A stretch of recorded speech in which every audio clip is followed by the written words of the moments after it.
Muy buenas a todos y bienvenidos a un nuevo podcast de Garrison Avenue. Y en esta ocasión estamos aquí los chavales y yo, que traemos unos temas bastante interesantes que están a la orden del día. ¿Y qué me traéis? ¿Podéis introducirme un poquito? ¿Qué tal, Yago? ¿Cómo estás? Yo hoy Bien. voy a hablarte de la actualidad y los mercados financieros, concretamente de Japón, que hace menos de una semana ha conseguido una nueva presidenta. Entonces, ahora vamos a ponernos en un contexto general. Los mercados financieros ahora mismo tienen muchísima inestabilidad. El dinero se mueve muy rápido, tenemos mucha volatilidad, la inflación sube y la gente, realmente los inversores del día a día, como tú, como yo, como Ancho, no sabemos dónde es un buen lugar de recaudo para nuestro dinero. Perdón, un segundito, antes de nada, perdona que te corte. Inversores, pero simplemente nos estamos laburando nuestra futura pensión. O sea, no somos aquí brokers de... No, pero realmente al final lo que hacemos es invertir nuestro dinero en activos que nos ayuden Sí, a eso sí que combatir es la cierto. inflación del día a día, ¿no? Eso sí que es cierto, sí, por supuesto.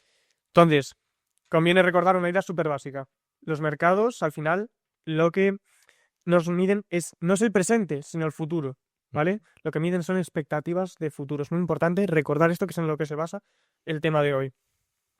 Lo que he dicho, el escenario global es una incertidumbre constante porque ahora mismo no se sabe contra muy bien, las guerras que hay, por ejemplo, en Ucrania, los conflictos, esto crea mucha incertidumbre y al final la incertidumbre crea que los mercados sean más desfavorables, sobre todo para los inversores del día a día que no movemos billones, como los fondos grandes, ¿no? Correcto. Al final yo Las siempre grandes tengo... ballenas, ¿no? Lo llaman. Exacto, yo siempre tengo esa idea de que las grandes ballenas son las que mueven el mercado y al final hay gente que se aprovecha un poco de esas grandes ballenas y la gente que te hunde, la grande ballena, por cómo ha salido el mercado, en qué posición se ha metido, pues Sí, que te favorece o que te...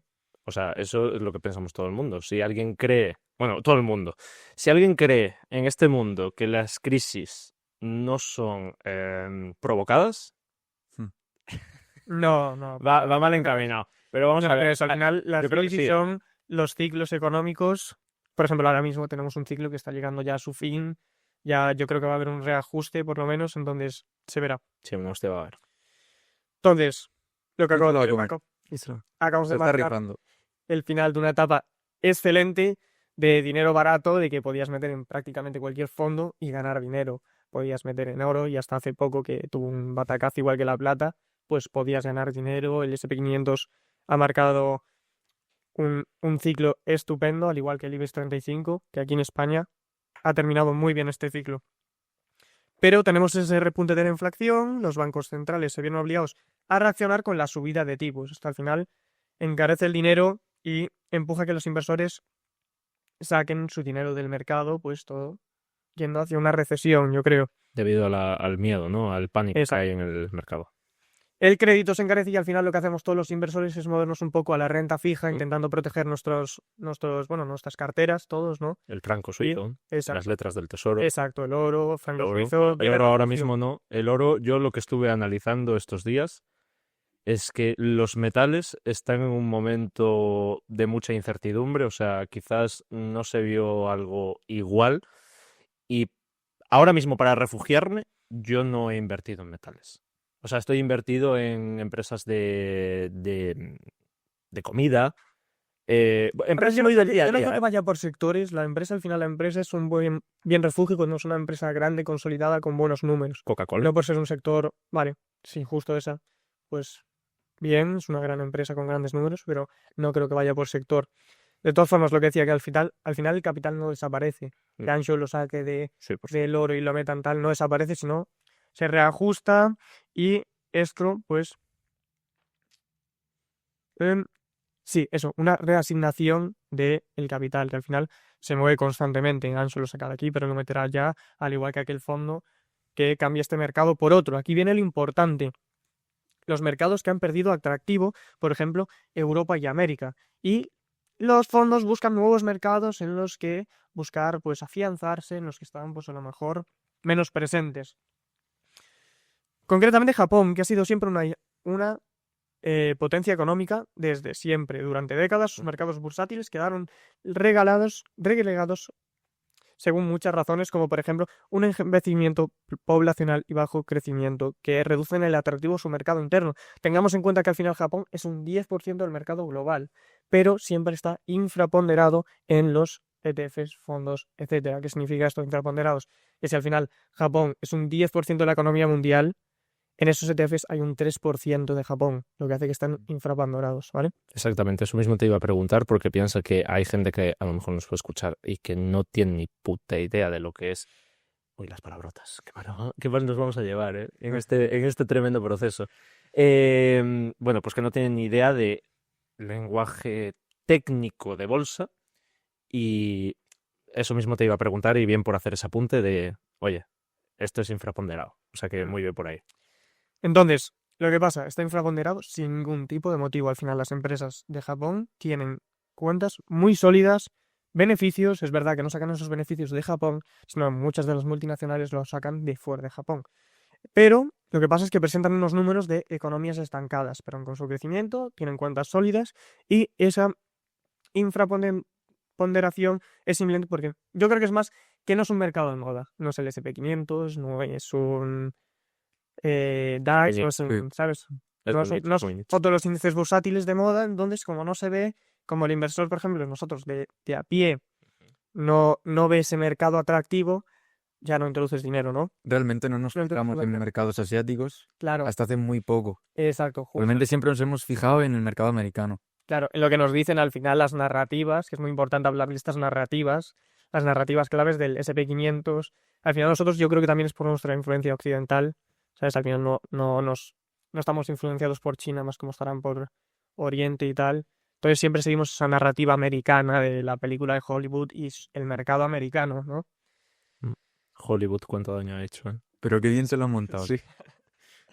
Entonces, súper importante, el cambio de liderazgo político en Japón, que es un catalizador para este mercado. Ahora mismo Japón, desde que ha elegido presidenta nueva, ha tenido un incremento bestial de sus bolsas, el capital que se ha redirigido, como decíamos antes, hacia Japón, hacia los mercados japoneses, ha sido brutal. Entonces, aquí es como que la elección en el mismo día de esa presidenta haga que tanto capital entre en esa semana, ¿sabes? En cuestión de una semana, ¿cómo han dado ese capital?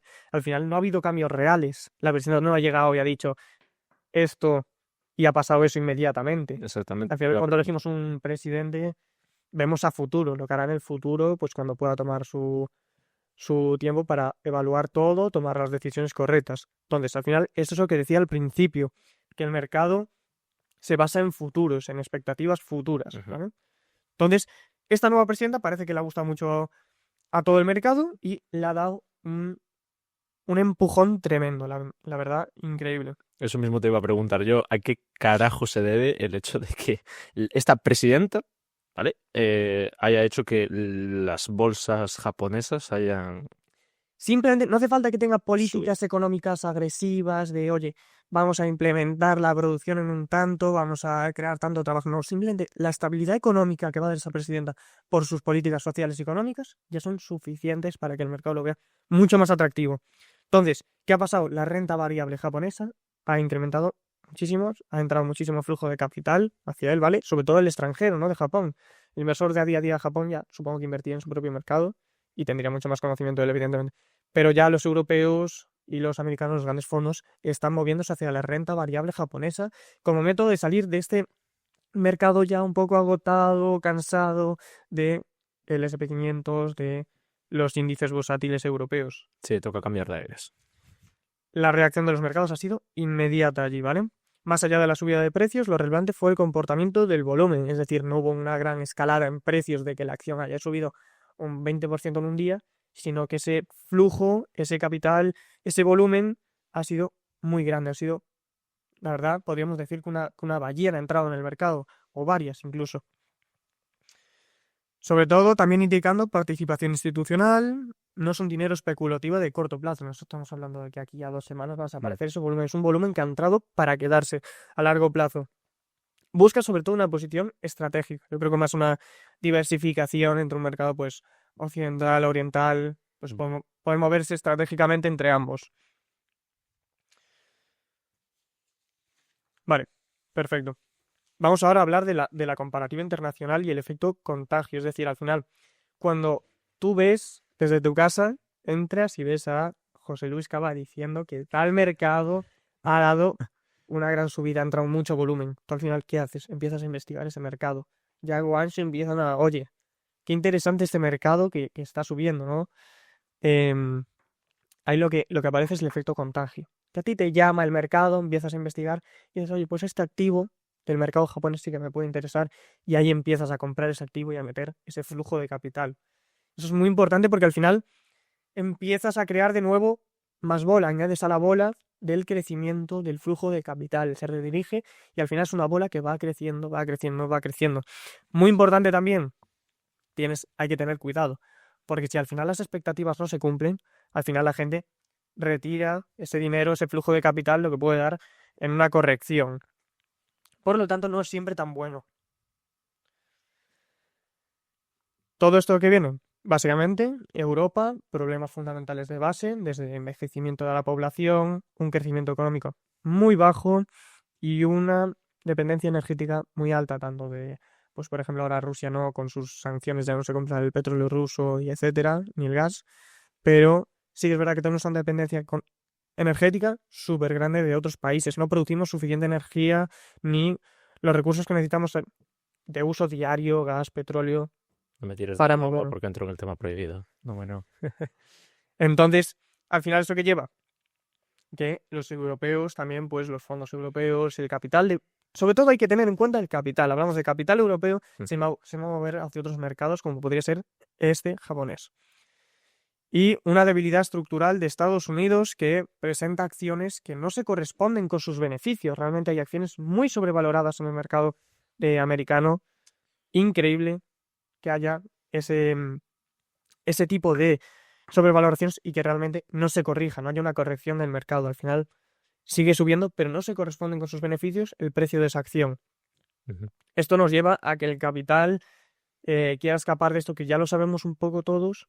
En vez de estar esperando a que haya unas correcciones, pues nos vamos hacia mercados más prósperos, como es el de Japón, que es como la luz al final del túnel de este comienzo de esta recesión que estamos viviendo ahora, ¿no?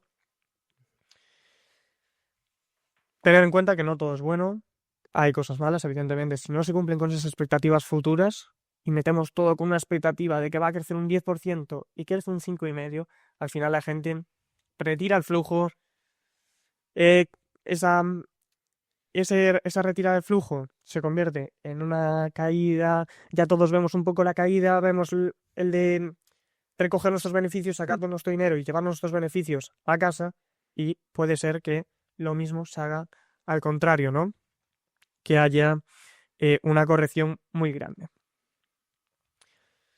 Vale, por cierre yo iba a decir que los mercados financieros no reaccionan a titulares, sino a expectativas y confianza. Es muy importante esto de la confianza, porque si al final la desconfianza no llevas tu flujo de capital. Si Ancho desconfía de este activo, no va a llevar su dinero. Obviamente. Al final nos movemos por confianza y por expectativas. Jacob Pong no ha cambiado de la noche a la mañana, súper importante, no ha cambiado de un día para otro. Pero son las expectativas de Japón lo que han cambiado. Pero ha enviado un mensaje claro al capital internacional: estabilidad institucional, previsibilidad y potencia de revalorización. Que si al final esto lo vemos así, es lo que queremos todos.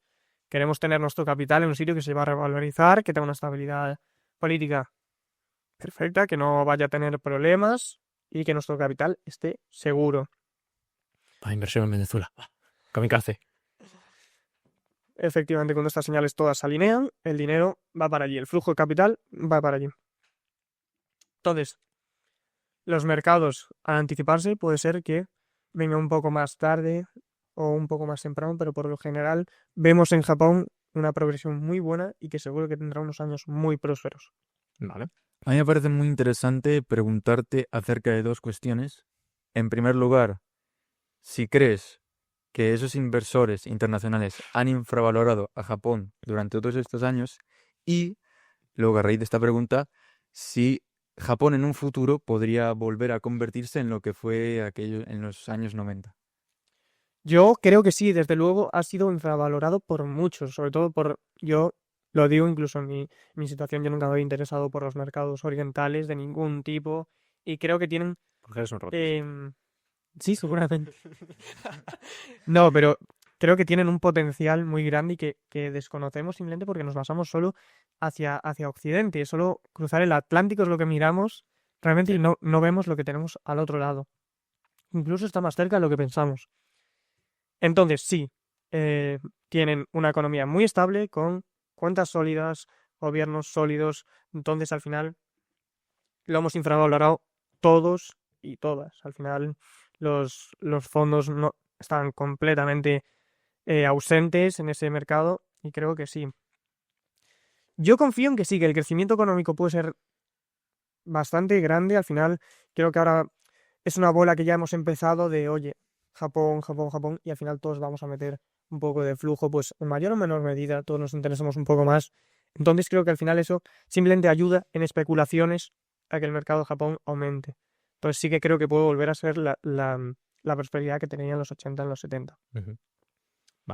Vale, yo quería preguntarte, porque antes has dicho, en los mercados americanos el precio de las acciones no se corresponde con los beneficios de la empresa. O sea, ¿crees que hay burbuja en el mercado americano? Yo creo que sí. En lo personal creo que sí. Pero creo que la burbuja nos es una cuestión de que al final, hoy en día, todos podemos invertir desde nuestro teléfono mismamente. Cogemos nuestro teléfono y yo ahora mismo hago una inversión. Te digo que no por la volatilidad, sino por la liquidez del sistema, yo ahora mismo puedo comprar una acción en cualquier mercado americano en cuestión de segundos. Finalizar la operación. Entonces eso lleva al que al final todos nos movamos, todos tengamos una opinión, porque Ancho vendrá y me dirá mientras nos tomamos una cerveza, oye, yo tengo acciones de X empresa americana. Ya digo yo, gata. Y aunque yo no tenga mucha idea, como Ancho tiene, ya es te asegura un poco más, ¿no? Confías un poco más ciegamente, tienes una falsa sensación de seguridad, porque Ancho, que es un tío listo tal, pues tiene esta acción. ¿Por qué no? ¿Sabes?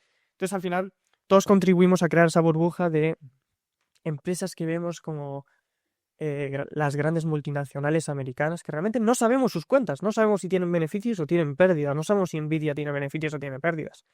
Porque yo no sé tú, pero yo no he mirado las cuentas de Nvidia. Tampoco tengo... Al no ser que te dediques a ello, no lo vas a revisar. Yo tampoco tengo capital en el mercado americano ahora mismo, ¿eh? Yo estoy ahora mismo pendiente de Moncler, que presenta en la semana que viene, justo. Sí, O sea, el día el 19. viernes, si no me equivoco, presenta las cuentas. Efectivamente. Porque bueno, estuve invertido en Moncler, perdí dinero con Moncler, o sea, lo digo abiertamente, perdí dinero con Moncler.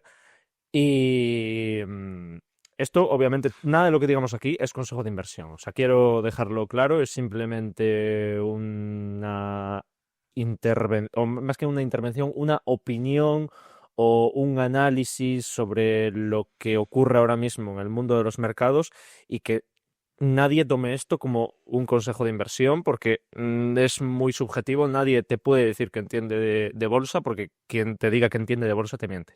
O sea, tú lo que puedes Por hacer, eso os dejo. tú lo que puedes hacer, Sufragio. no, y eso es una verdad como un mundo. O sea, tú lo que puedes hacer es un análisis. Esto es como quien predice el tiempo, se puede equivocar. O sea, tú Por simplemente tienes en cuenta unos indicadores y en base a esos indicadores operas de una forma u otra, pero bajo ningún concepto tienes una realidad o una verdad certera de lo que va a ocurrir. Puedes hacerte una idea, puedes estimar, Claro, pero es lo que yo decía. Si no se cumplen las expectativas, al final pues, viene esa corrección del precio, del volumen, de lo que sea. ya. Perfecto. Veremos esta última semana, que lleva subiendo un 5% y aún le queda por recuperar. A mí Iberdrola esta semana me ha dado sorpresas, Coca-Cola me ha dado sorpresas, para bien, y Johnson Johnson simplemente la usé como refugio. O sea, porque Johnson Johnson está muy alta ahora mismo y simplemente cuando hubo esta corrección hace 10 días, 2 semanas, Es importante decir por qué vino esa corrección. Al final, yo no sé si tú seguiste el Bitcoin, que ya dicen que no se mueve con una criptomoneda. Al final es un indicador macroeconómico como si fuera el oro. La verdad, a mí me ha sorprendido mucho. Tenía bastante dinero metido y realmente hice un movimiento prudente. Realmente saqué cuando tenía unos buenos beneficios. Podría haber ganado mucho más, evidentemente, si hubiera estado sí, pero que las más últimas pendiente. perras se las quede el más tonto. Claro, exacto. Pero mejor pájaro malo en mano que ciento Que volando. tanto volando. Y efectivamente ahora mismo Bitcoin lleva una caída brutal, brutal. Sí, Y sí. de hecho Me preocupa un poco porque la verdad, para nada en mi cabeza tenía la idea de que fuera a darse este batacazo tan grande, sobre todo teniendo en cuenta el volumen que tiene ya ahora mismo de capital. No, sí, sí, o encima que prácticamente todo el mundo, o sea, todo el mundo. Me refiero, hay mucha gente que está invertida en Bitcoin, los estados propiamente, incluso hubo un momento en el que se fijaron mucho en Bitcoin a lo largo de este año, como para Nosas, llegó a 120 120. por ahí. Pues, hombre, ¿Millones? no, 120.000 euros por unidad de Bitcoin. Mm. No, 120.000 Ah, vale, Dólares. estáis hablando en Claro, capital. euros un poquito Solo más. de capital. Claro, vale, Vale. eso, 120.000, pero me refiero, 120.000, pero no millones de euros. Em, y nada, también quería preguntar, bueno, más que preguntarte, decirte que, claro, porque Trade Republic, que es desde donde invertimos nosotros, no existe la posibilidad de, o por lo menos yo no lo he descubierto, de invertir en el mercado de Islandia, tío. Me llama mucho la atención ahora mismo el mercado islandés. Está bastante interesante. A lo mejor tienes que buscar otro trade. Sí, Otro Pro pero... broker, claro. Sí, ya. Pero a ver, es un mercado muy específico. Voy a buscar todo ahí. Oye, Final opera en la bolsa alemana, Trade Republic. Entonces Sí. no sé exactamente. Igual que Pero seguro que encuentras una plataforma que tal. y bueno, hablando de actualidad mundial y todo, pues yo os voy a hablar sobre el atasco mundial del siglo. Bien, nos vamos a poner en situación. caravana. Cuidado la que hubo, la que se montó hace unos años. Bien, vamos a ponernos en situación. Tenemos los tres una empresa, un taller de coches, pero nos hemos especializado al cambio de neumáticos. Pues bien, nosotros hemos realizado un pedido, viene de Asia, un contenedor en un barco, y todo bien, todo correcto, hasta que de repente un día pues nos llega un mensaje, nos llega un correo electrónico que nos dice: tu pedido está paralizado en medio del desierto de Egipto.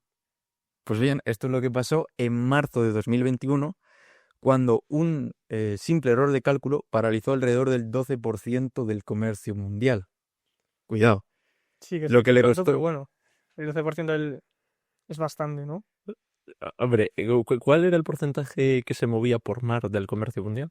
Más del 70, ¿no? Más del Gancho, 70%. Yo creo que un 90% del comercio mundial se mueve alrededor del mar, sí. 90. Sí, poca broma. Pero no era Y al final ten en cuenta que No, el no. tráfico marítimo no nos fijamos en él. Yo sí que tengo más cercanía por lo mucho que trabajo en el mar, pero realmente, cuidado, cuidado. Incluso ahí en la costa gallega tienes 6-7 puertos grandes de mercancías, ¿eh? Entre ellos La Coruña, que mueve mucho petróleo de la refinería. ¿Sabes Vigo qué? es el puerto más grande de realmente que trae pescado a Europa. O sea, No, hombre, a ver, tiene un tamaño y un volumen. como para no, aquí tenemos una ría que... A ver, realmente en la ría ves todos los días 3 cargueros como mínimo esperando para entrar y para salir en Cillas. Exacto. Pero ¿sabes una cosa? Mi entrenador de remo estaría muy orgulloso de que te dijera mariconetti por hacer vela, tío. No, es el, Recadito. es el deporte de los sabios. Ay, Dios.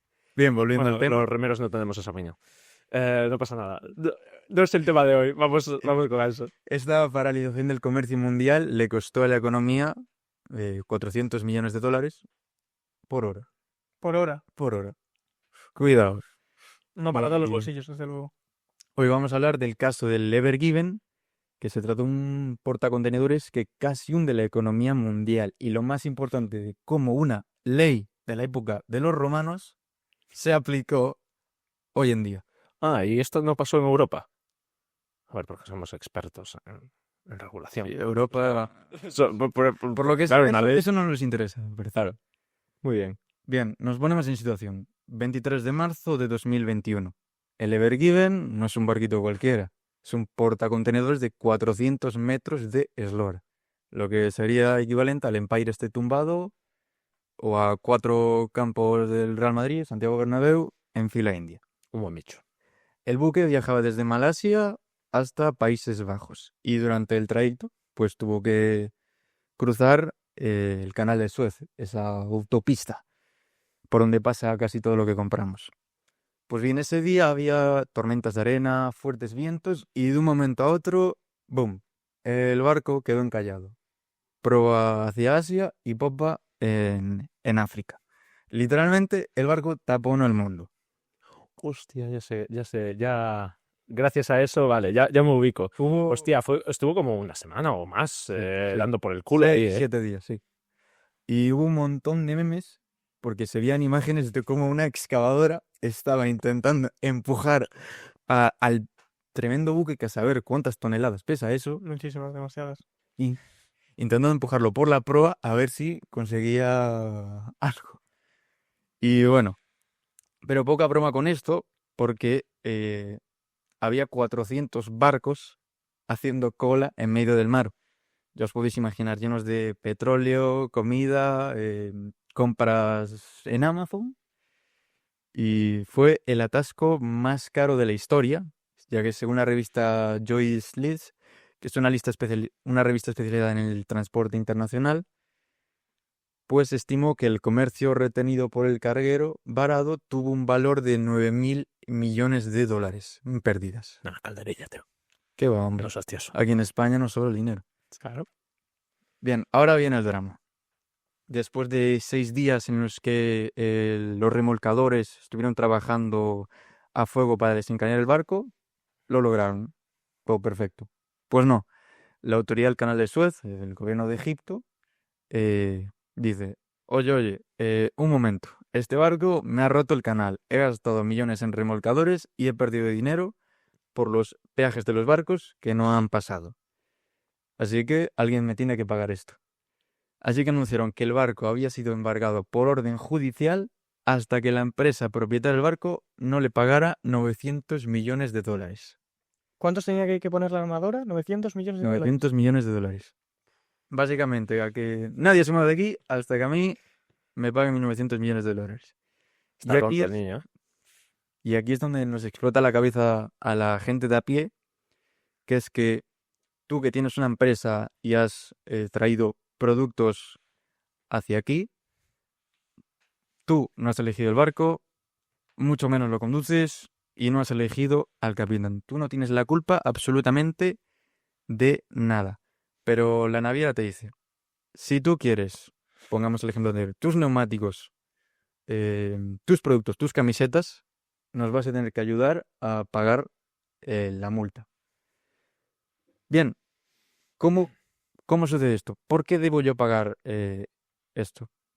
Pues bien, aquí entra en juego una de las instituciones más antiguas del derecho marítimo, que es la avería gruesa. Esto no se inventó hace poco, sino que esto viene de los romanos. Y la regla es muy simple. Lo que se sacrifica por el bien de todos debe ser pagado entre todos. Antiguamente se veía una tormenta y nosotros pues fletamos un barco entre los tres. Tú, por ejemplo, llevas vino, trigo y yo maíz. Y por el bien de salvar la expedición y salvar el barco, tirábamos mis barriles de maíz y no era justo que yo perdiera mis barriles de maíz y tú conservaras tus barriles de trigo y los barriles de vino. Entonces, la ley, los romanos muy listos dijeron, si hay un peligro real y se hace un gasto extraordinario para salvar el barco, para salvar la expedición, todos los que tienen intereses a bordo deberán pagar proporcionalmente. En el caso del Ever Given, pues este rescate se considera un gasto para salvar la expedición. Y por tanto, tanto los dueños del barco como los dueños de la carga les tocó pasar por caja y apoquinar y hacer un bote conjunto para pagarle al gobierno de Egipto. ¿Se sabe realmente, perdón de corto, cuánto tuvieron que pagar, por ejemplo, si tenías un contenedor de tamaño? No sabes cuánto fue la... Realmente cuánto tocó. no se sabe, pero supongo que será en proporción al valor de la carga que tú tenías. Sí, o a lo mejor el peso, ¿no? De que llevas, Mm. sentido, sí. A ver, obviamente ya lo dirá, tal vez lo dirá más adelante, pero yo creo que aquí lo que tendrían que haber visto los países es si están finos a veces para, yo que sé, provocar guerras y esas cosas, deberían estar finos también para apoquinar y saber que esto nos interesa a todo el mundo y que me da exactamente igual todos los países a meter dinero para que se solucione cuanto antes. Sí, algo. No, Es pero utópico. no, claro, eso Pero es si no tienes no, por intereses en el supuesto. barco, no tienes tal, no vas a apoquinar como si lo tuvieras. Por supuesto, Claro, pero ahí estás bloqueando tus propios intereses. O sea, tendrías que ser el primer interesado, nunca mejor dicho, y valga la redundancia, en solucionar este puto problema. Pero no es que tú vayas a solucionar tal, si no es un problema tuyo. Y lo que vas a decir, no es un problema mío, es un problema vuestro. espabilaos porque me estáis fastidiando a mí con mis intereses. Claro, entonces yo no voy a boquinar, pero te voy a decir que espabiles. Ves, canita, que yo también quiero mis camisetas. Van en el barco detrás. Que se salve quien pueda. Así ha sido. No, sí, y yo en eso... Tú ves a un tío ahí tirado con el coche en la calle, tiene que pagar el seguro y le dices, no, toma mi seguro, no pasa nada. Ah, no, No sé. pero no, o sea, no me jodas, eso no... Para ir no todos te- a darle 50 euros al tío que reventó el pero, coche. sí, hombre, pasamos por caja, no te jode. Exacto. Somos Los una ONG. intereses, si va con un pasajero, pues bueno, ya boquinará el pasajero, pero vamos. Vale. El resto de gente, pues seguimos circulando con nuestros coches con tranquilidad. No, ya, pero aquí el grandullón estaba atascando todo el canal de Suez. O sea, Claro, y tú vas a pitar, yo voy a pitar. no, no, No no, me voy a bajar a tirar. no, coche. ¿qué vas a pitar? No puedes pasar, tío, ¿qué pitar? No, pero imagínate Mete el que estamos en la pito, autopista, mete el pito en el culo, o sea. estamos en la autopista y hay un coche accidentado adelante. ¿Qué haces? ¿Te bajas con el tío de la grúa a ayudar o te pones a pitar como un desgraciado? Bueno, y tú te pones a pitar como un desgraciado seguro, vamos. La norma dice que si están ya los servicios de seguridad, tú sigas adelante. Sí. Pues eso mismo. Si ya están los remolcadores, si ya tienen que pagar quienes tienen que pagar, no va a meterse alguien voluntariamente en yo tengo que pagar, toma mi dinero. A ver, ¿Ves? un apunte pequeño que muchos barcos que no pudieron pasar, pues cogieron otra ruta alternativa y tuvieron que bordear todo África para entrar en Europa. Cuidado. Increíble. O sea, más gasto de combustible, Exactamente. gasto de mantenimiento. A llevar muchas cosas. Pero y bueno, ¿qué pasó al final? Fue una guerra entre el asegurado del barco y el gobierno de Egipto. Al final consiguieron rebajar la factura de 900 millones de dólares a 550. Que oye, es bastante. Algo es algo. Y el barco pues se liberó en julio, aproximadamente 3 meses más tarde. Pero ojo, porque había empresas que habían gastado todo su dinero, todos sus ahorros en tener un contenedor en ese barco y que llegara su producto hacia aquí. Y obviamente muchos pequeños empresarios quebraron o tuvieron que abandonar su mercancía porque les salía más caro pagar el rescate que el propio producto. Cuidado.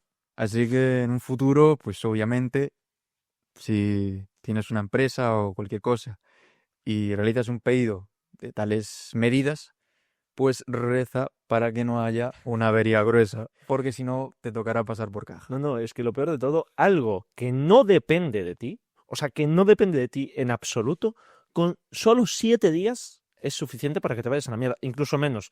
Esa peña, yo creo que ya se fue a la mierda a partir del segundo día que el barco estaba encañado.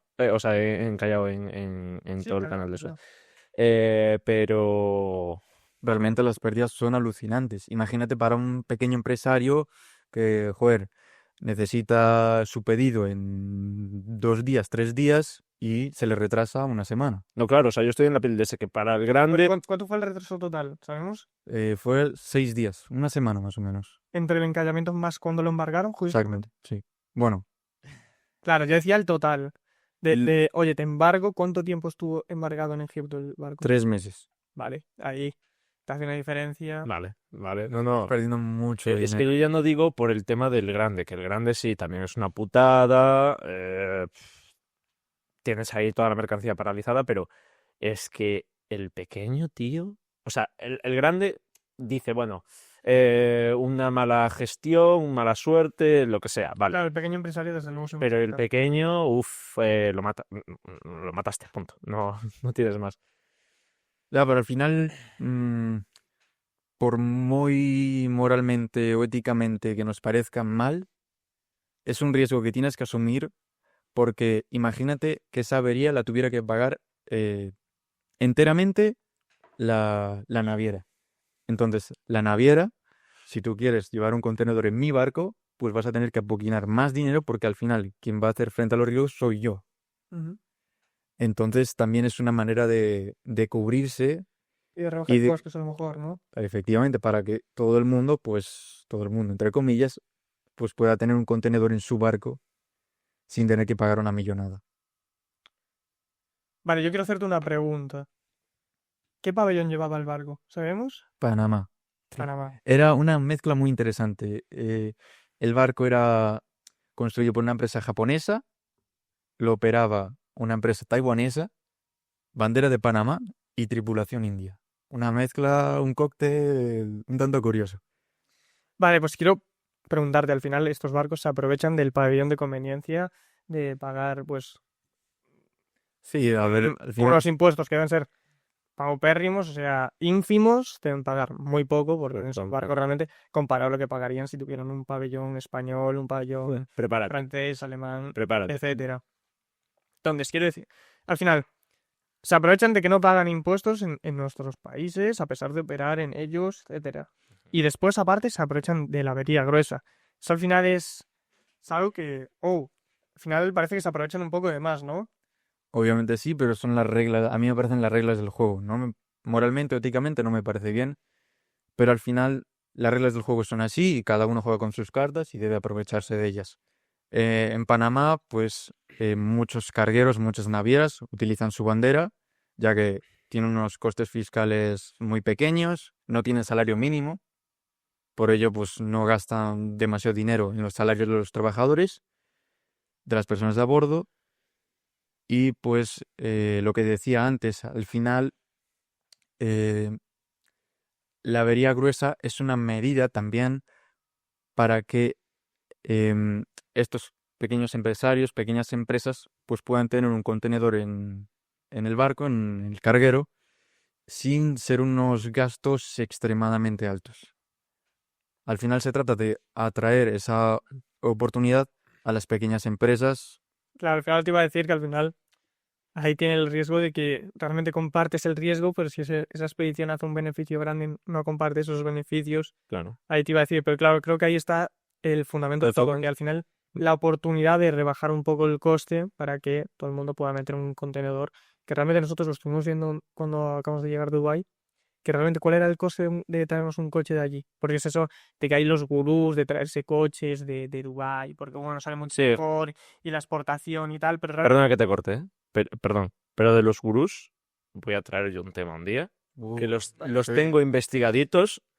Eh, voy a traer un tema no bastante eres interesante amigo, hablando. ¿verdad? No, no, son imbéciles, punto. No hay más. Porque tal, pero eso nos vende uno. No, porque, a ver, a mí me No parece. con sus métodos, sino con el curso de 1.500 euros que te van a meter por aprender a traer coches de Dubái, que nos salían miles, porque estamos buscando precios de coches allí. Realmente la diferencia de precio no es tanta, depende, a lo mejor si consigues una unidad excelente, pues sigue tal, pero vamos. ¿Y cuánto era el coste de traer? ¿2.000 y pico de euros? Yo creo que más de 2.000 euros en... No, es que lo habíamos hablado la cifra, Fácil. pero no me acuerdo. ¿Cuánto Sí, era? alrededor de más de 2.000, 3.000 euros, seguro, segurísimo.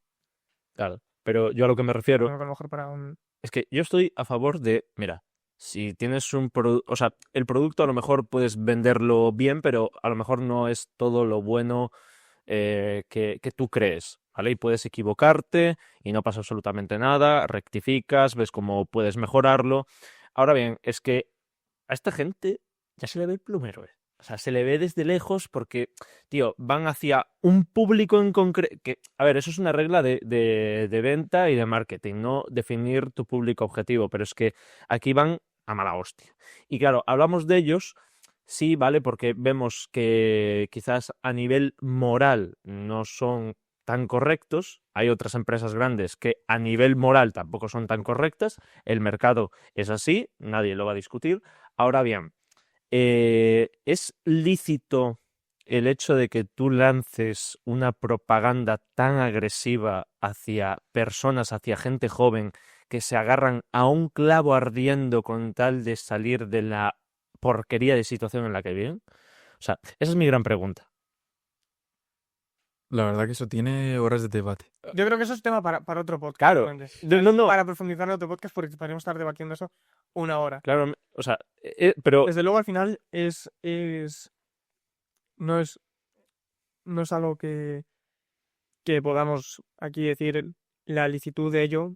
Es obvio. Al No, final, si dentro de las leyes de marketing y publicidad que existen en español o se permite, pero realmente es que realmente hay gente que sí que paga esos cursos y que sí que les da ese dinero por unos cursos que realmente a lo mejor podrían aprender en otro lugar muy ¿a cuántos le fácilmente. dan ese dinero? Me refiero, a lo mejor uno o dos, lo que sea, que tienen ese golpe o se dan cuenta de algo que los demás no están viendo y por lo tanto les sale bien.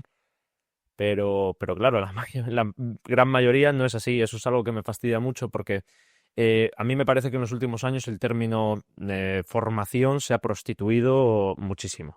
Y creo que es una... Llaman a cualquier cosa formación, a lo mejor, ¿no? No, es simplemente eso, que no sabes de quién fiarte. Ya no hablo de tema de finanzas, soltemos ese tema a un lado porque eso es muy peliagudo, porque cuando se mueve dinero no te puedes fiar de nadie, pero por ejemplo, imagínate, tú quieres aprender, pues lo que te estaba diciendo, ¿no? Marketing. ¿Por qué carajo te tienes que comer 4 años de universidad? No, porque es una disciplina que puedes aprender de forma autodidacta y porque las facultades de Bueno, marketing no, eso es cierto, las facultades de marketing van 20 años atrasados. O sea, y eso te lo dicen... Creo que puedes generalizar de esa forma. No, Pero pero en España, yo hablo de España, yo no sé en otros países. Pero ¿en cuántas universidades de marketing has estado, Yago? Yo no he estado en universidades de marketing, he preguntado a gente que efectivamente está Creo haciendo que eso al marketing. final es como todo. Al final tienen su método, tienen su currículum académico y evidentemente lo irán actualizando. Evidentemente lleva unos procesos y a lo mejor va más lento, pero te enseñan unas bases, lo fundamental y desde luego ahí, cuando tienes unas bases al final, todo es construir unas bases y luego tú vas hacia donde te interesa, ¿no? En el derecho pasa lo mismo. Nosotros nos enseñan unas bases, luego pues nos vamos profundizando más bien donde nos gusta, donde no, pero al final es la base que tienes de esa materia lo que después te ayuda a ascender. No puedes intentar construir una casa empezando por meterle el techo encima. No, sí, pero Tienes que empezar por unas bases porque al final hay cosas que no han cambiado. Hay cosas que no se han actualizado. Las No, bases siguen siendo las mismas. pero es que, vamos a ver, yo de eso te lo compro y una cosa es que tú tengas que hacer una carrera porque necesitas estar colegiado para poder ejercer, como es el caso de la abogacía, Pero es que como ya es el son caso de la carreras. medicina, como eso yo lo entiendo, pero hay otras que sí que es cierto que puedes ser autodidacta y puedes adquirir los conocimientos sin problema ninguno consultando en sitios adecuados, y a mí lo que me fastidia es eso. Hay gente que realmente tiene buenos productos en los que realmente puedes aprender. Nadie dice que te dé un título, pero concho, por curiosidad, simplemente porque pagar a un marketing o a una agencia de marketing es un gasto caro. A lo mejor tú tienes una empresa y quieres ahorrar esos costes, quieres esforzarte un poco más, sacrificar un poco más de tu tiempo para cubrir esa parte. Y, concho, yo creo que en ese sentido se ha prostituido, que ya no sabes tú realmente a quién acudir para que te aporte esos conocimientos de forma fidedigna, ¿no? Entonces, bueno, eso es un debate interesante que daría para todo un podcast, sinceramente. Pero bueno, así nos va. La denominada titulitis. La denominada titulitis. Mm. Es que hay chicha en general. Y algo más, me refiero. En cuanto a este tema, Yo tú- creo que ya se ha visto todo. Sí, realmente sí. Yo creo que vamos a proseguir por el último. Vamos a Señor ver, Yago. a ver qué nos traes. vale, pues a ver. Hoy os traigo un tema bastante diferente, más que nada para empezar esta cadena de episodios que espero que sea próspera del podcast, pero bueno, por algo hay que empezar. Y obviamente esto no es perfecto, es más bien una toma de contacto. Estamos aquí testeando, al fin y al cabo, somos nuevos en esto, no tenemos ni idea de lo que es estar en este mundo. Con lo cual, yo soy consciente de que por algo hay que empezar y que la peor solución que puedes tomar en la vida es no lanzarte y no hacer eso eso que deseas. Es lo peor que O puedes... sea, pequeño énfasis, yo creo que lo más difícil ya lo hemos hecho, que es empezar. Sí, yo creo que sí. A ver, Lo más- son todos. Yo creo que al final eso es una verdad universal. Lo más complicado de todo, absolutamente todo, es empezar. Empezar. Es el primer día, es el segundo día lo más difícil. Después, pues todo, al final es ir para adelante, seguir hacia adelante, seguir Es fallando, intentando. Práctica. Cuando sigas intentando, ya tienes el 90% hecho. Bueno, pues realmente quiero con mi tema contaros el por qué estamos nosotros aquí. Pero no os lo voy a contar, quiero decir, no voy a contar la situación contando mi vida, ni muchísimo, o sea, bueno, ya. ¿Ves? Ya empezó con los nervios, tío. Bueno, pues eso, que para ello tampoco os voy a contar mi vida, ni tampoco os daré lecciones desde un pedestal. Y realmente cuando estuve investigando mi tema, me di cuenta de que es un problema más común de lo que creemos. Sabía que en esta sociedad había gente que estaba jodida, pero no tenía ni idea de que la cosa estuviera tan generalizada. Parece que estar jodido ya no es la excepción, sino que es el estándar. Con lo cual, me apetece abrir este tema de conversación analizando dos libros que son muy conocidos, ¿vale? Ya advierto que son muy conocidos, pero que a priori, y después diré por qué a priori, parecen contradictorios, pero realmente están más relacionados de lo que parecen. Primero es el de Si lo crees, lo crees, de Brian Tracy. No lo he leído, pero sé cuál ¿No lo es. has leído? ¿Vale? ¿Tú lo has leído? No, la verdad que no. Bien.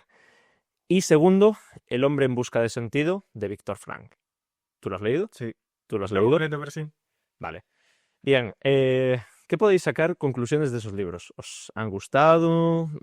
¿Os han enseñado algo? Bueno, del primero no lo habéis leído vosotros, No. después os lo comento, pero del hombre en busca de sentido, ¿qué habéis sacado en conclusiones? Dale, Anso, empieza si quieres. Tal vez en primer lugar relativizar nuestros problemas. Al final siempre va a haber alguien peor que tú y si te das cuenta, si te, digamos, te abstraes un poco de tu vida y miras un poco más allá, ves que hay gente más jodida, iba a decir, pero no se puede decir, peor que tú y, y al final esto de alguna manera te lleva a, como he dicho anteriormente, a relativizar tus problemas, seguir adelante y la verdad nada más que... Vale, Yo porque creo que es muy importante, ahí da un inciso. Al final es muy importante leer los libros, pero es más importante interiorizarlos y sacarlos del libro. Por al final, una cosa es que tú te sepas la teoría y otra cosa es que sepas aplicarlo en la práctica, que tú en tu día a día, en tus problemas, seas capaz de aplicar, oye, lo que he leído en este libro, porque al final, no todo lo que sacamos de un libro es limpio, no todas las hojas las vamos a sacar Correcto. de exteriorizarlas al 100%, pero con sacar un 10% del libro, ya es algo que has ganado. Al final, eso es algo muy importante. No, y además El- saber separar la paja, el storytelling, de lo que es el contenido a aplicar. Claro. Es decir, en eso que decía Ancho de poder abstraerse, es de aplicar lo que has aprendido en ese libro, de, pues oye, todo lo que te han dicho, intentar aplicarlo en tu día a día, cuando ya no estás con el libro en la mano, cuando no lo estás pensando, que estás en el sofá, estás en tu habitación leyendo tranquilamente, poder sacarlo y aplicarlo a tu día a día. Es decir, una semana más tarde, recordar lo que te ha dicho ese libro, lo que te ha enseñado ese libro y aplicarlo. Vale. Bien, pues perfecto eso, porque mi tema va por ahí. Entonces, vamos con un resumen rápido para vosotros, y bueno, pues para los que no lo hayáis leído, y así aprovecho e introduzco el tema. Bueno, Brian Tracy nos dice que nadie puede rendir de forma sostenida por encima de su autoconcepto. O sea, que si te ves a ti mismo como alguien que no merece algo o no puede hacer algo, tu mente saboteará cualquier éxito para mantener la coherencia interna. Es lo que él denomina como ley de la creencia. Y para evitar esto nos propone dos cosas. Por un lado, debemos reemplazar pensamientos de duda por pensamientos de dominio. Es decir, debes empezar a actuar y hablarte a ti mismo como si ya estuvieras en la posición que deseas. Y por otro lado, nos dice que aquello en lo que te enfocas es aquello que crece. Esto es muy positivo porque aprendes a ser productivo, a reprogramar tu mente para ganar y empiezas a escalar posiciones. Pero, ¿qué ocurre exactamente si llegas arriba, ves a un lado y descubres que todo lo que has conseguido no te hace feliz? No te llena y no tiene que ver con quién eres tú. Te hago un inciso. Y el que te digan que no puedes hacerlo, sobre todo en los niños pequeños, es aún peor todavía. Es que por ahí voy a ir. Pues sí, entonces, Porque es que por ahí voy a ir porque precisamente es algo que trata el libro de Tracy. Y por esa parte estoy de acuerdo, todo empieza en la niñez y creo que al niño tienes que hablarle en positivo. Incluso tú mismo tienes que hablarte así y como si ya hubieras conseguido lo que realmente deseas para poder materializarlo en tu cabeza. Porque al final yo soy fiel creyente también de que si tú quieres algo, pero tampoco estás realmente convencido de que lo vas a conseguir, es que no lo vas a conseguir. O sea, ya te vas a autolimitar sin querer. Los nervios ya pesan. Los nervios pesan un huevo. Vale. Lo que nos dice es que el sentido de la vida no se inventa, se descubre. Con su técnica, que es la logoterapia, como bien sabréis, hace que te dejes de preguntar ¿qué puedo esperar de la vida? Para que puedas preguntarte ¿qué espera la vida de mí? Bien, ¿esto qué quiere decir? Pues que debes asumir tu responsabilidad y hacer lo que solo tú puedes hacer en ese momento, ¿vale? Y esto es algo que falta mucho hoy en día. Realmente parece que hoy en día queremos evitar la responsabilidad de algún modo, queremos culpar al entorno, queremos culpar, pues yo qué sé, a un amigo, a un conocido de algo que nos ha pasado y realmente debemos interiorizar y decir, ok, me pasa esto. ¿Por qué? Vale, soy responsable, tengo esta grieta, lo que sea. Vamos a mitigarla. Al final yo ahí añadiría que es al final conocer tus deficiencias, ¿no? Conocer en lo que eres bueno y lo que eres malo, hacer Correcto. un autoanálisis, Correcto. saber, por ejemplo, lo que estamos haciendo hoy aquí, de que lo estás haciendo de nervios, pero lo haces. Sí, lo estoy haciendo con nervios, pero Si lo estoy... tuvieras miedo, lo harías con miedo, y si No, tuvieras pereza, lo harías con pereza. yo obviamente tengo miedo, pero también tengo ganas y obviamente no salen las palabras. Un avión que te da miedo saltar es cuando hay que saltar, hay que hacerlo, pero hacerlo con miedo da igual, pero hazlo. Eso es importante, ¿no? Ujú, pues sí, la verdad, La culminación es lo que hace importante, no lo que has sentido durante antes, da igual, hazlo. Y luego ya veremos. pues Seguro que la satisfacción de hacerlo es mucho mayor que el miedo, los nervios o lo que... hombre, por supuesto. Dicho lo cual, recapitulo. Frank nos dice que el sentido de la vida no se inventa, se descubre, ¿vale? Entonces, con su técnica, que como os dije antes es la logoterapia, dejas de preguntarte qué puedo esperar yo de la vida para poder preguntarte qué espera la vida de mí. No escribes el guión de lo que está pasando en tu vida, ¿vale? El clima, la economía, tus problemas, pero sí eres responsable de decidir cómo vas a actuar ante esa realidad. Eres responsable tú, siempre, 100%. Tú eres el responsable de decidir cómo vas a enfrentarte a esos problemas. Si decides enfrentarlos de una forma fuerte y con resiliencia, o simplemente sentarte a llorar y no solucionar absolutamente nada. Entonces, debes asumir tu responsabilidad y hacer lo que solo tú puedes hacer en ese momento. Solo a partir de ese entonces, vivir como tal deja de ser algo que te pasa y empieza a ser una tarea que debes de cumplir. O sea, vamos a dejar de pensar en que vivir es algo que una desgracia que me ha ocurrido. No. Vivir tu vida es una tarea obligatoria. Y para enfrentar la vida de esta forma, Frank propone también dos cosas. Debes trabajar en la capacidad de separarte de los propios miedos y estados mentales, porque al separarte de la emoción, dejas de ser un esclavo de tus nervios, como me está pasando a mí, por ejemplo. Vamos a ser claros. Mira, viene al pelo, de hecho. Y si puedes observar tu miedo, puedes decidir que ese miedo no te define. Y entonces en ese momento puedes cambiar el chip. ¿Qué hice antes? Vale, mi miedo realmente no me define. Es el primer podcast. Pero me enfrento igualmente y aunque sea con una guía, desarrollo el tema y lo saco adelante. He decidido enfrentarme de esa forma. Para mí lo que sería más fácil ahora mismo sería levantarme, decir, venga, esto no sale, corto y ya está. Pero no, sé que de esa forma no he solucionado nada. Voy a seguir como antes. ¿Qué pasa? Que sin la presión de estar ante una cámara y con un micrófono delante. Y en segundo lugar, debes saber que el ser humano solo es verdaderamente humano cuando se dirige a algo o a alguien fuera de sí mismo. En lugar de obsesionarte con cómo me siento, cómo me veo, pues debes enfocarte en algo externo. Una persona a la que amas, un trabajo que te apasiona o una causa que debas defender, ¿vale? O sea, la familia, yo qué sé, pues una labor humanitaria. Cuando más te olvidas de ti mismo, más humano y más feliz eres. He hecho algo, una acción de forma genuina por alguien y me he sentido muy humano, me he sentido feliz. No he recibido ningún tipo de pago, no he recibido ningún tipo de regalo, pero me he sentido feliz. ¿Por qué? Porque he ayudado y ahí es Has cuando contribuido, ¿no? Has ¿Eh? contribuido tu granito Sí, en esa acción. no contribuir, no contribuir con un granito de nada, simplemente te sientes bien por ayudar y a veces por haber ayudado a algún familiar, a algún amigo a sacarle las castañas del fuego, lo que sea, aunque parezca muy paternalista, realmente a veces te da más satisfacción que el hecho de estar cobrando un salario en tu trabajo, ¿no? Eso te llena muchísimo más.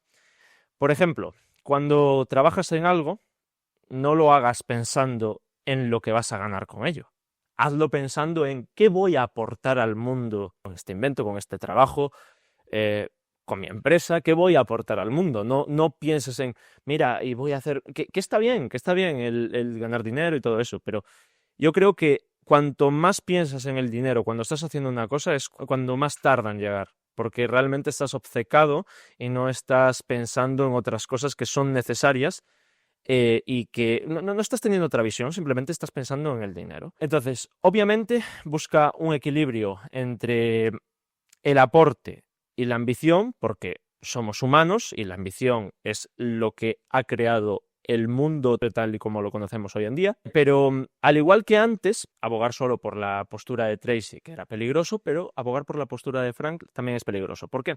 Imagínate que encuentras el sentido de tu vida, pero justo en el momento de actuar te invade el miedo. Te tiemblan las piernas y no sabes qué hacer, simplemente te encierras en tu casa y piensas que vas a fracasar y no sales al mundo. ¿Qué podría haber hecho yo ahora mismo? Salir por patas de aquí y decir, mira, señores, perfecto vuestros aportes, os he hecho perder el tiempo, pero no.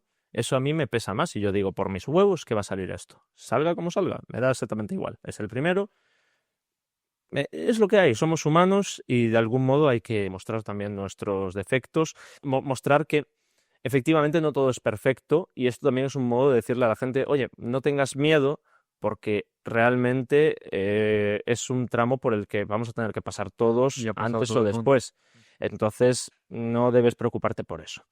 Cuando simplemente te fijas en lo que propone Viktor Frankl y no tomas las herramientas de Tracy, lo que os decía antes, como eliminar tus creencias negativas, cambiar aquellos pensamientos que te consumen por pensamientos de dominio, no sabes cómo reprogramar esos miedos que arrastras desde niño. No has trabajado en tu autoconcepto, que es lo que define Tracy. Tú al final, si te ves como una porquería, no vas a construir absolutamente nada porque te ves como tal, que hace una porquería, no hace nada. Entonces tú, como te ves así, no vas a hacer absolutamente nada. Y si desde niño, pues las críticas de tus padres, porque yo en esto no le echo la culpa, o sea, al final, cuando tú eres padre, creo que el hecho de tener la mente lo suficientemente fría como para pensar esto le puede crear un trauma al niño, lo que sea.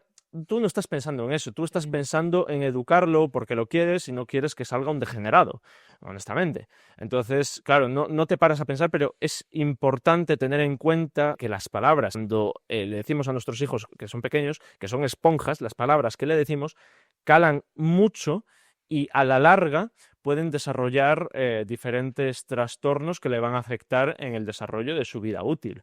Y eso está más que comprobado y es más que cierto. Entonces, una vez que descubres tu propósito, te tiemblan las piernas, te quedas encerrado en tu habitación pensando en lo bonito que sería cumplir tu propósito. Pero no haces nada. En definitiva, ambos son necesarios. O sea, tanto la postura de Trace a nivel de realización a través de eliminar creencias limitantes, ser más productivo, cómo actuar en la vida, de dónde viene ese trauma, porque eso lo explica muy bien en el libro. Dice que los traumas vienen de los padres, de cuando eres pequeño y tal, pero realmente viene de más atrás, viene de cuando somos bebés. Por ejemplo, atribuyen gran parte de los traumas que tienen los niños ahora mismo a la falta de mirada de sus padres. Cuando le estás dando la comida al niño, le pones la puta tablet.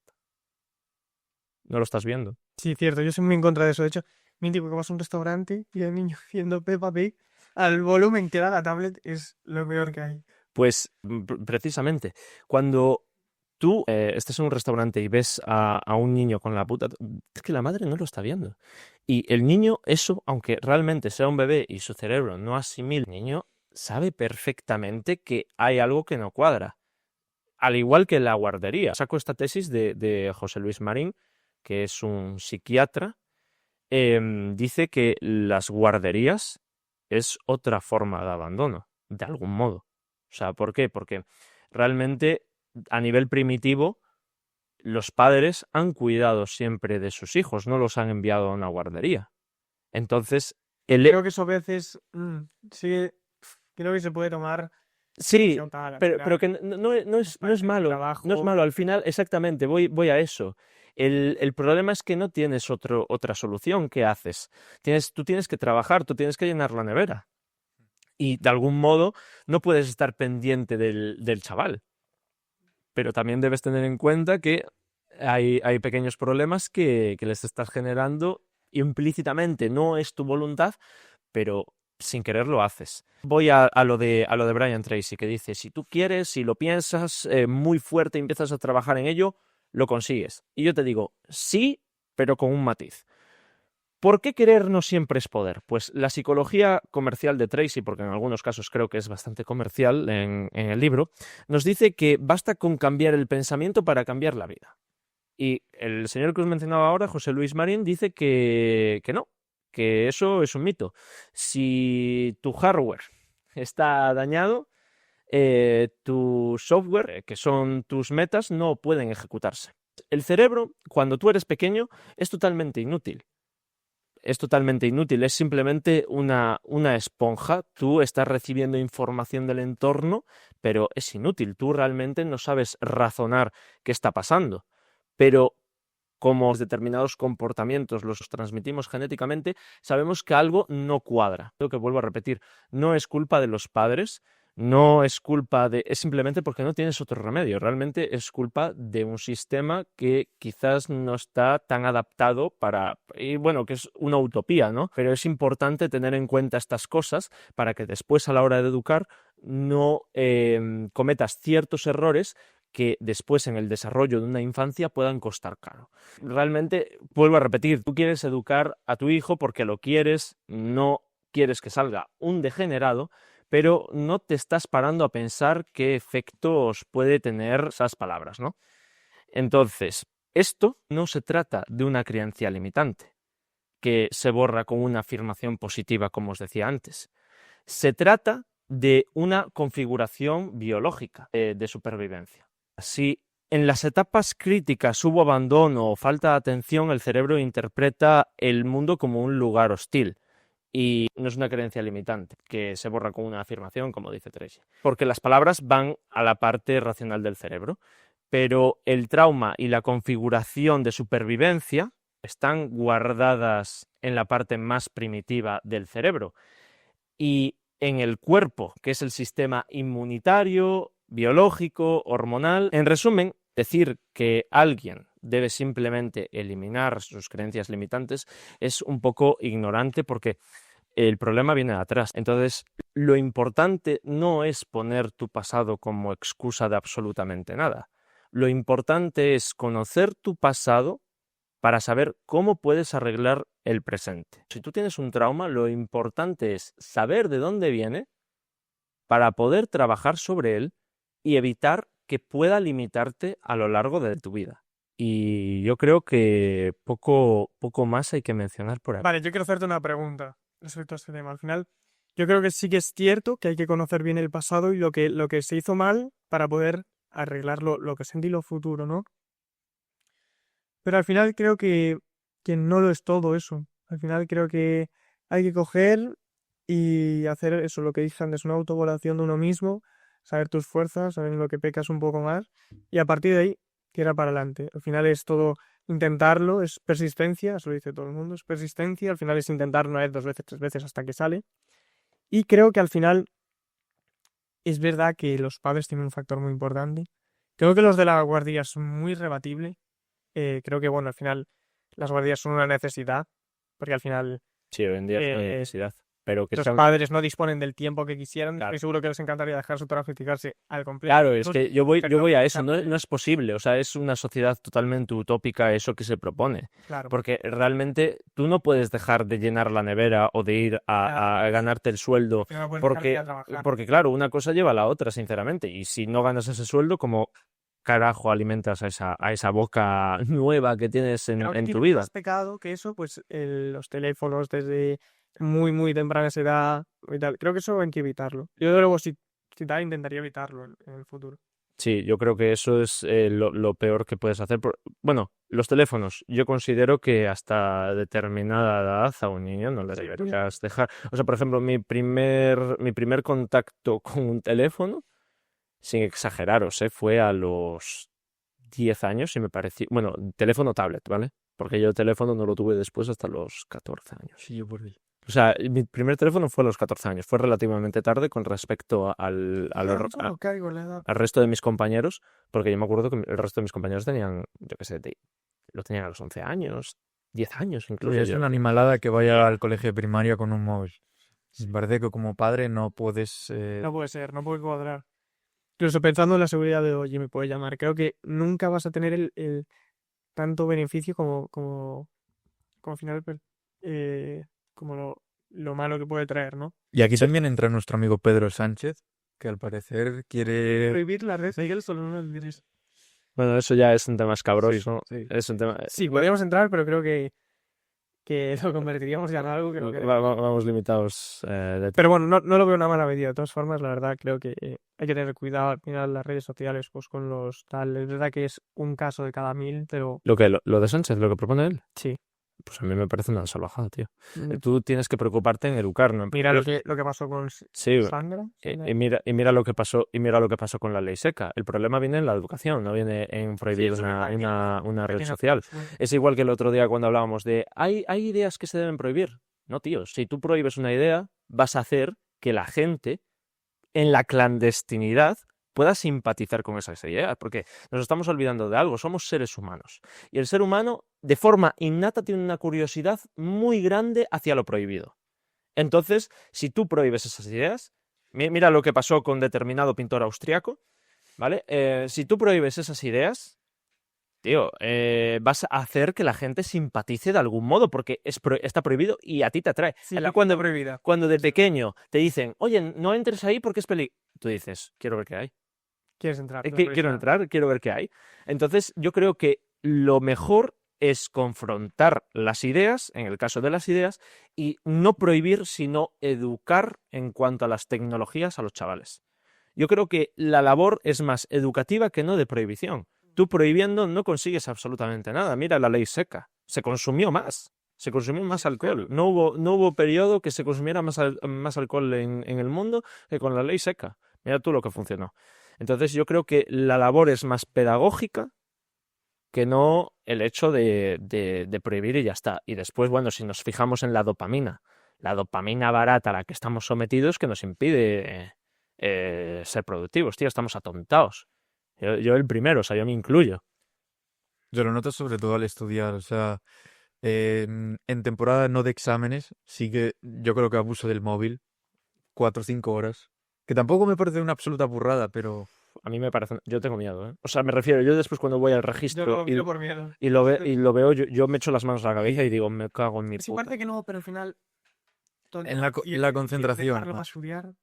Yo lo noto muchísimo en la concentración, de verdad. Si tengo que, en temporada no de exámenes, que utilizo bastante el móvil, y me quiero poner a estudiar, me cuesta muchísimo. Pero luego, en temporada de exámenes, siempre lo dejo más apartado, 2 horas, 3 horas, muchísimo. Yo lo saco de mi campo de visión y para mí desaparece. Yo sí lo veo, es como... Uy, Ya, Yo yo sí. también lo hago. pero no tengo la necesidad, hay gente que lo saca de la habitación. Yo con no verlo, en plan, lo pongo debajo de un cojín. Yo lo tengo que sacar de la habitación. Sí. Incluso a la hora de dormir. Tío, es malísimo tenerlo al lado. Lo que pasa es que ya por la vagancia de no comprar un despertador o lo que sea, Claro, sí. es ya muy, muy hardcore y es que es brutal. Y claro, al final tú te paras a pensar y tú dices, mira, es que no quiero investigar más porque es que ya me da miedo, pero es que es lo que digo, vale, sí, los chavales de 16 años, todo lo que tú quieras, pero es que al final, por ejemplo, a mí mis padres, no sé a vosotros, pero nunca me pusieron un control parental, nunca. No, a mí sí. Nunca en la vida. Siempre me explicaron y me pusieron unos horarios porque sabían que si me ponían control parental, las veces que me castigaban, yo me las ingeniaba para Siempre acabar vas a jugando. buscar la manera. No, siempre me las ingeniaba para acabar jugando. Algunas veces llegaban a casa y me pillaban, pero me da exactamente igual porque después me la escondían en otro sitio, la iba a encontrar e iba a volver a jugar. Entonces, no te sirve de nada prohibir, te sirve educar, te sirve explicarle al niño por qué ha llegado el momento de jugar y por qué ha terminado el momento de jugar y ponerse a currar. Punto. No hay más. Es una cuestión de educación. Ya, pero al final un niño que tiene menos ese sentimiento de responsabilidad desde tal, que lo ve más banal el estudio, que lo ve más coñazo, más tal, al final no sabe que está tejiendo su futuro con el estudio es más Sí, complicado. lo ves más coñazo, pero desde que fue, o sea, dejaron de... A mí dejaron de castigarme precisamente por eso, porque no funcionaba y empezaron a funcionar con horarios. Me refiero, decirte, vale, es bueno que esto no lo toques más de 1 hora al día, ponte a estudiar, no sé qué, tal, al final es para tu futuro, te explican. Si tú explicas a los niños, oye, mira, esto está muy bien, ¿vale? Está muy bien que juegues, que te lo pases bien, que lo que sea. Pero al final, si tú solo te dedicas a hacer esto, te estás perjudicando a la larga. Entonces, viene en hablarle, o sea, yo creo que la clave no está en hablarle a los niños como si fueran seres idiotas, porque se enteran más de lo que nosotros pensamos. Entonces, yo creo que la labor es más educativa. Y una pregunta para finalizar ya, volviendo al sentido de la vida, yo quería también resaltar la importancia de que si una vez lo encuentras, la importancia de fijarse unos objetivos, unas metas que se adecúen a ese sentido de la vida, es decir, a la labor que quieres llevar a cabo, fijar un camino que te llegue hacia él. Creo que me parece incluso más importante que encontrar ese sentido, tener unas metas que te lleven hacia a donde quieres llegar. Y añadiendo eso, yo creo que al final es, bueno, esto lo dicen muchos libros, no sabría decir exactamente el título, pero lo tengo en mente, que es que al final lo que te hace feliz no es el destino, sino el camino, y llegar allí. No sé si tú te acuerdas, Venga, fuimos tal. a Las Pozas, que nos comimos un camino de hora y media, 2 horas. Sí, la verdad. No fue Las Pozas, pero fue el camino, todo en sí es un conjunto al final, ¿no? No, es que yo me acuerdo que una vez Sí. que estábamos allí y no las La encontrábamos, que tengo que tomar es esta, la siguiente salida que tengo que tomar es esta, es tomar una vez marcar que el camino. estamos ahí y no las encontrábamos, pues yo creo que lo peor que podíamos hacer era cambiar el sentido del coche y largarnos. Pues, bueno, Una vez que estamos ahí, seguimos un coño, poco y encontramos. sí, las encontramos. Y nos vayamos, cumplimos el sueño en pleno octubre, no, septiembre, no era octubre, septiembre. Octubre. O sea que imagínate. Bueno, señores, obviamente voy a hacer ingeniería para arreglar un poco mi parte. Lo siento mucho, es un tema bastante complejo que obviamente no preparé como me gustaría, la verdad, las cosas como son, pero os felicito a vosotros porque No, está muy me bien. habéis Está muy bien, pero sorprendido es un en tema esto. muy complejo y muy extenso. Es un tema muy complejo y muy extenso, sí, lo que pasa es que se me fue un poco la pinza, iba un poco pillado de tiempo y yo dije, bueno, creo que esto es lo mejor, porque bueno, había leído los libros, pero claro, uno de ellos fue hace bastante tiempo y Claro. la memoria pesa. Entonces, bueno, pero igualmente os felicito a vosotros, trataré de arreglar mi parte para que quede algo aseado. Obviamente hay fallos que no voy a cortar porque creo que es importante que la gente los vea, no simplemente se enseñe lo bonito y ya está. Pues perfecto. Bueno, señores, pues somos Rafa, Anso y Yago, esto es Garrison Avenue y nos vemos en el siguiente podcast.